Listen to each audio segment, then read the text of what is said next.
Hey guys, welcome to Smack Talk Wrestling Reviews. I'm your host, Boise, and this is SmackDown Live Review.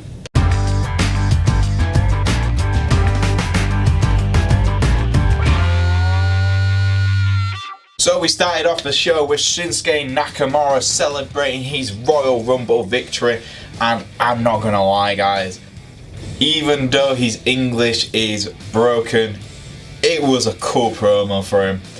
Mainly because what he did in the Rumble has definitely done something for his momentum in WWE. He eliminated Sami Zayn, that's fine, but he eliminated two controversial figures, John Cena and Roman Reigns, and for me, that's the right decision. Yeah, Roman Reigns, if he had won, get booed out of the house. John Cena win, get booed out of the house.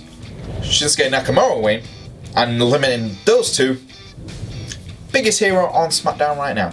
So I absolutely enjoyed that. I thought that was a great idea. And to be honest, I'm not gonna lie, it was a good promo. Knee to the face to Sami, knee to the face to Cena, knee to the face to Roman Reigns. And for WrestleMania, a knee to the face to AJ Styles and a new WWE Champion. Awesome. I mean, Kevin Owens and Sami Zayn came out and interrupted him and said, Shinsuke, congrats on winning the Royal Rumble, but we were cheated out of our title. I wasn't the legal man, blah blah blah. Obviously, this is going to continue on the story path, and I've got a feeling this is what's going to happen at WrestleMania, but I'll get to that at the end of the show. Then AJ Styles comes out, says, look, everyone wants this dream match. Styles versus Nakamura. Don't want to see you two idiots. Nakamura goes, pretty much calls them losers and AJ a winner. And AJ says, hey, how about this? Instead of for tonight, we hold off on the dream match and we have a dream team. Us versus these losers. And I absolutely went mental because I thought, damn, that would be awesome to see. Well, let's see how it went. But yeah, it was a good way to kick off the show. Nakamura feels like a rock star again. And it was a refreshing way to start the show. No Daniel Bryan and no Shane O'Mac. Our first match of the night was actually a really important match. It was a Fatal Four-way match to become #1 contender for the US title match, which will happen next week. And in that match we had Rusev, Jinder, Kofi Kingston and Zack Ryder. For me, 4 guys who I reckon are realistically at the US title, apart from Zack. I think it's a good way to push him up the ladder quite a bit. And the match itself was well performed. Everyone was behind Rusev. Kofi and the New Day were having a laugh. Zack Ryder performed really well, and Zack for me was the red shirt in this. I thought, oh, he's going to be the one to get the pin. But no, he wasn't. Surprisingly, it was Kofi Kingston tried to do an SOS. Rusev switched it on him, locked in his submission. Kofi tapped out. And I won't lie, this is awesome. Bobby Roode is very much over. Rusev is over. It's a good match to be honest, to look forward to next week. So, absolutely right decision. Then we had the Usos come out and cut an absolutely awesome promo. And I'm not gonna lie guys, these guys are the best tag team in the world. I don't care if you're a Young Bucks fan. This is the true fact. The Usos are the best tag team in the world right now. Cut a promo pretty much saying they've locked down the whole tag team division. There's no question. We could take on a Shield, we could take on a Club, we could take on Brothers if we have to. And they left the ring after cutting. And the fans were really pretty much behind them. It was a bit of a crappy promo with them being like, oh, day one is about, you know, getting past all these failures and being on, #1 all the time. But it got to the stage after, which was interesting. When they were leaving the ring, the Bludgeon brothers walked past them. They stared each other down, and that takes us to the next segment. And then our next match of the night was the Bludgeon brothers taking on some local talent, or as I like to say, some local jobbers. And it was a good match. Both teams performed But no, the jobbers did their job. They looked scared. They got the hell kicked out of them. And Harper and Rollins just look like absolute monsters. And if they are the next number one contenders for the tag team division, which I expect will be the case, I cannot wait to see that match. Yes, they've been just fed smaller teams like the Ascension, like Breezango. But let's be honest, them taking on the Usos will be what I think will be a decent match, and could be interesting to see how that will go. Then we had Charlotte come out and cut an absolutely fantastic promo as well, just talking about the first ever Women's Royal Rumble and stating, and I think these were her true words, I don't think this was written for her, that it was one night she wished she wasn't champion so she could take part. And I absolutely agree. I would have loved to see Charlotte in the Royal Rumble, but let's be honest, I'm glad she is our SmackDown Women's Champion. And then she's interrupted by the Riott Squad themselves, and Ruby Riott is pretty much like, oh, you're nothing more than a cheap copy of your father, blah blah blah, and they try and attack her. I'll give Charlotte this, they made Charlotte look absolutely strong as hell, because she managed to kick the crap out of the Riott Squad quite easily, until they started outnumbering her, and that's when she got beaten to the ground. That's when something really interesting happened. Carmella came out with the Money in the Bank suitcase, with a ref, runs down, tries to cash it in. Charlotte's about to get up, she kicks the referee out of the ring by accident instead of hitting Charlotte. She's like, oh my god, get up, get up, get up. It's a failed attempt cashing. She takes the suitcases and runs backstage. For me, this is fantastic. This gives everyone, because I kind of forgot that Carmella was still Mrs. Money in the Bank. I always was like, oh yeah, she is. But that attempt is is this a red herring for something which is going to happen quite soon?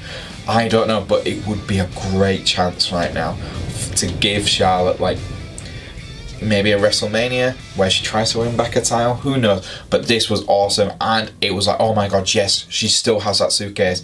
And let's be honest, everyone was going a bit crazy when Carmella came out. So next match was Ty Dillinger taking on Baron Corbin. This all started because of a backstage segment which had Ty Dillinger talking to Shane O'Mac about what happened at the Royal Rumble. Sami Zayn and Kevin Owens attacking him and taking his spot. Baron Corbin came in, interrupted and said, look, why are those two idiots getting more opportunities when I should have the opportunities? Ty was a bit annoyed, and Shane went, hold on you two, we settle things in the ring. And Ty Dillinger and Baron Corbin had a decent match. It was, again, nothing special to write home about, but again, it was a good match. The only thing I'm going to give it a down for is the wrong guy got the victory. For me right now, Ty Dillinger needs all the momentum he can get. Baron Corbin doesn't need anything. He already feels slightly like a threat, and he looked like a monster after the Royal Rumble. Ty needed this, and Baron Corbin getting the win just felt like a wasted opportunity to build up another superstar who could be challenging for the US title again at some point. But for me, wasted opportunity. Could have done something really special there, and it could have built up another superstar. This takes us to our next match of the night, which we had the Fashion Police, Breezango, taking on Chad Gable and Shelton Benjamin. You just gotta say it like that, don't you know? Absolutely, it was such an easy to see match. When I say that, it's easy to see who was gonna get the victory. If you want to build up the tag team division, you need to start working on teams like Breezango, like the Ascension, make them feel like threats.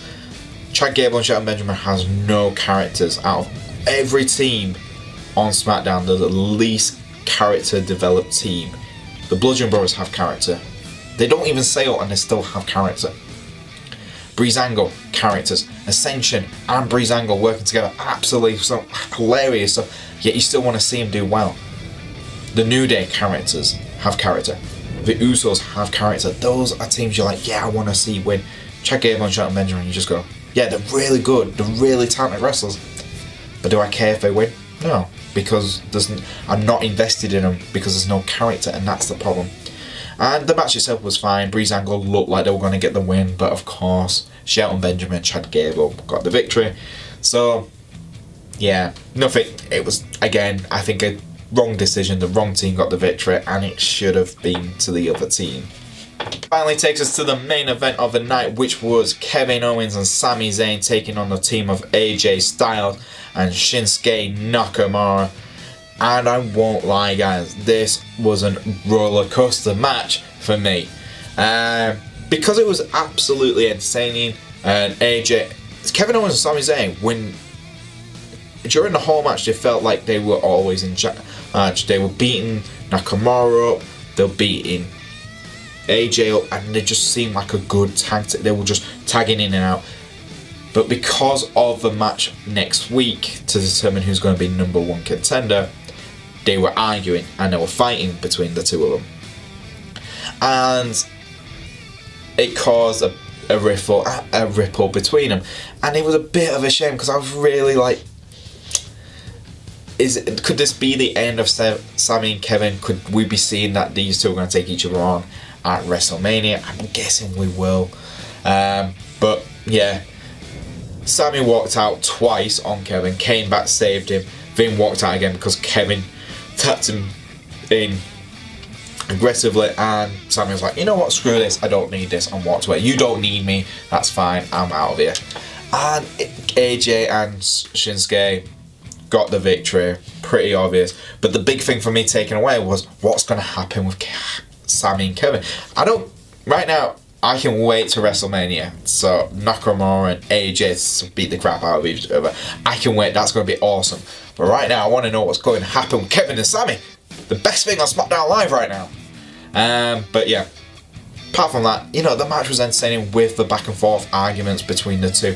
They definitely have that great chemistry, and I look forward to see what's going to happen next.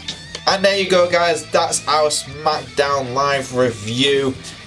It pretty much stated the matches were good, but the end results were okay. For me, the Rusev versus Bobby Roode match, I cannot wait for next week to see that. I can't wait to see who gets the win over Kevin Owens and Sami Zayn. How are they going to... What's going to happen? Because let's be honest, Kevin Owens and Sami Zayn, there's got to be a swerve somewhere in there. They can't just do this whole, oh, we're not friends anymore, and that's it. There's got to be something else to it. So I can't wait to see how that goes. What was your thoughts on this week's SmackDown Live? Please leave them in the comments below. If you do like our videos, please like and subscribe. And you can follow me on the old Twitter if you want, at Boise88. And I'll see you guys next time on Smack Talk Wrestling Reviews.